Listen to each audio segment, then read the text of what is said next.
আসসালামু আলাইকুম। কী অবস্থা সবার? আশা করি সবাই ভালো আছেন, সুস্থ আছেন। তো আজকের ভিডিওটাতে আমি মূলত যে ব্যাপারটা নিয়ে আলোচনা করব সেটা হচ্ছে অস্ট্রেলিয়ার ভিসা তো রিসেন্ট টাইমে অনেকই রিজেকশন দেখতেছি আমরা। তো সেখান থেকে একদম বেসিক ৩ টা ব্যাপার নিয়ে হচ্ছে আমি আজকে আলোচনা করব। যদিও আমার প্রিভিয়াস ভিডিওতে আমি প্রায় ১০ টার মতো কারণ বলছিলাম যেগুলোর জন্য হচ্ছে অস্ট্রেলিয়ার ভিসা রিজেক্ট বা রিজেকশন আসতেছে।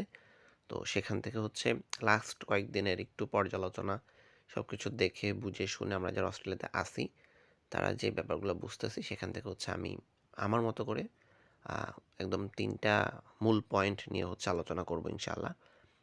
তো যারা হচ্ছে চ্যানেলটাতে নতুন অবশ্যই হচ্ছে আমার চ্যানেলে সাবস্ক্রাইব করে দিবেন এবং ভিডিওগুলো ফলো দিয়ে দেখতে পারেন এবং আপনাদের কমেন্টস আপনারা জানাতে পারেন। অনেকেই হচ্ছে কমেন্টস করতেছেন এবং আমি হচ্ছে আমার জায়গা থেকে যতটুকু সম্ভব ফ্রি টাইমে আমি হচ্ছে রিপ্লাই করার চেষ্টা করি।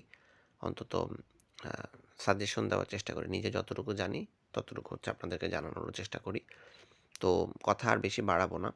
এখন মূল কথাতে চলে যাই। ধরেন আপনার আইএলটিএসের স্কোর ভালো। আপনি ভালো ইউনিভার্সিটি থেকে অফার লেটারও পেয়ে গেছেন। কিন্তু তারপরেও হচ্ছে থাকে না যে আমার ভিসাটা কি রিজেক্ট হইতে পারে কিনা বা অনেকের ভিসা রিজেক্ট হচ্ছে কিনা। হ্যাঁ? তো সেখান থেকে আমি আপনাদেরকে আজকে ৩টা মূল কারণ বের করে দেখাবো এবং এগুলো কিভাবে এড়ানো যায় সেটাও ইনশাল্লাহ বলে দিব। তো আমার কাছে যেটা একদম মূল রিজন বা প্রথম রিজন বলে মনে হয় সেটা হচ্ছে যে কোর্সের একটা mismatch. I mean course mismatch. মানে আপনার আগের পড়াশোনা এবং আপনি নতুন যে কোর্সে অস্ট্রেলিয়াতে আসতে চাচ্ছেন সেটার সাথে কোনো ধরনের সম্পর্ক নাই। আমি উদাহরণ দিয়ে বলি, যেমন আমার এখানে মনে হয় একজন আমার চ্যানেলে একজন কমেন্টস করলেন যে এমন যে উনি কমার্স ব্যাকগ্রাউন্ড থেকে ছিলেন, ওনার মেট্রিক ইন্টার কমার্স থেকে, ব্যবসা শিক্ষা থেকে আর কি। তো উনি আপনার অস্ট্রেলিয়াতে আসতে চাচ্ছে আইটিতে। ধরেন ওনার কথাই বাদ দিলাম, আরও একজন সে হচ্ছে কমার্স ব্যাকগ্রাউন্ড, সে হচ্ছে এখন আসতে যাচ্ছে সায়েন্স রিলেটেড কোনো একটা কোর্সে। তো আপনার আইএলস ভালো, আপনাকে হচ্ছে আপনার এজেন্সি একটা ভালো অফার লেটার ম্যানেজ করে দিছে, কিন্তু আপনার ভিসা পাওয়ার প্রায়োরিটিটা কতটুকু কমে গেল বা বেড়ে গেল? আমার কাছে মনে হয় যে আপনার প্রায়োরিটি কমে গেছে। ভিসা পাওয়ার যে প্রায়োরিটি সেটা কমে গেছে। এবং কারণ এখানে হচ্ছে ভিসা অফিসার ভাববে যে স্টুডেন্টকে আসলে পড়ালেখা করতে আসতেছে নাকি সে এখানে এসে কামলা দিতে যাচ্ছে। স্ট্রেট ফরওয়ার্ড বললাম। হ্যাঁ, এই ব্যাপারটাতে প্রবলেম হইতে পারে। এবং আরেকটা সমস্যা হচ্ছে যে স্টুডেন্টের যে স্টাডি প্রোগ্রেশন সেটা ঠিকভাবে না দেখানো। যেমন যে আপনার ধরেন আপনি ব্যাচেলর করবেন তারপরেই তো মাস্টার্স করবেন, ঠিক আছে? কিন্তু আপনার ব্যাচেলরের সাথে আপনি যে একটা মাস্টার্স করতে যাচ্ছেন সেটার কোনো কানেকশন, সেটার কোনো মিলবন্ধন তারা খুঁজে পাচ্ছে না। তখন এটার প্রবলেম হইতে পারে, যেটা কথা আমি আগেও বলছিলাম। যেমন আমি নিজে জগন্নাথ ইউনিভার্সিটি থেকে, বাংলাদেশের জগন্নাথ ইউনিভার্সিটি থেকে আমি ম্যাস কমিউনিকেশন এবং জার্নালিজমের উপরে আমি হচ্ছে কি করলাম, আমার অনার্স শেষ করছি এবং সেটার সাথে কানেক্টেড রেখে আমি হচ্ছে কমিউনিটি ডেভেলপমেন্টে মাস্টার্স করতেছি। আমার সাথে আমার কোর্সের সাব কোর্সের সাথে কিছুটা হইলেও যাচ্ছে, মিলতেছে দেখেই কিন্তু আমার ভিসাটা অ্যাকসেপ্ট হইছে। ঠিক আছে? তো এইগুলা কারণ হইতে পারে। আমি শুধু একটা উদাহরণ দিয়ে ১টা ২টো উদাহরণ দিয়ে বললাম এবং নিজের লাইফ এক্সপেরিয়েন্স আপনাদের সাথে শেয়ার করলাম এই ব্যাপারটা। এখন কথা হচ্ছে এই যে কোর্সের মিসম্যাচ এটা কিভাবে ঠিক করা যায়? তো যেটা ঠিক করা যায় সেটার জন্য আমি ৩টা পয়েন্ট বলব। একটা হচ্ছে যে আপনার আ নতুন যে কোর্স সেটা যাতে অবশ্যই আপনার আগের কোর্সের সাথে মিল থাকে। মানে সায়েন্স ব্যাকগ্রাউন্ড হলে যাতে একটু সায়েন্স ব্যাকগ্রাউন্ডের একটা সাবজেক্টে আসেন, বিজনেস হলে বিজনেস, আর্টস হলে আর্টস, হ্যাঁ? অমন যাতে হচ্ছে আপনার মিল থাকে এবং আপনার হচ্ছে আপনি কেন আসতে চাচ্ছেন সেটার একটা ব্যাখ্যা আপনি আপনার স্টেটমেন্ট অফ পারপাসে লিখবেন, দিবেন, সেটা হয়। এবং আম যদি চেঞ্জ করতে হয়, অনেক সময় দেখা যায় না যে ওই ছাড়া আর উপায় নাই, তাহলে হচ্ছে আপনি সেটার ক্লিয়ার এক্সপ্লেনেশনও রেডি রাখবেন।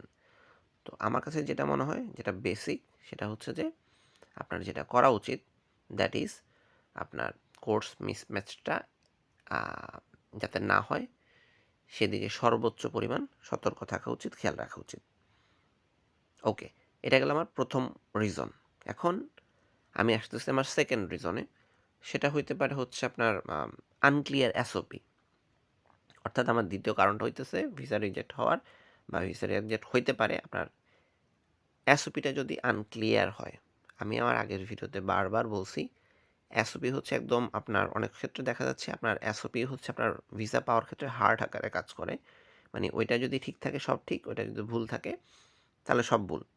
হ্যাঁ, এসওপি মানে হচ্ছে আপনার স্টেটমেন্ট অফ পারপাস, যা কিনা ভিসা অ্যাপ্লিকেশনের হার্ট। আমি আবারও বললাম।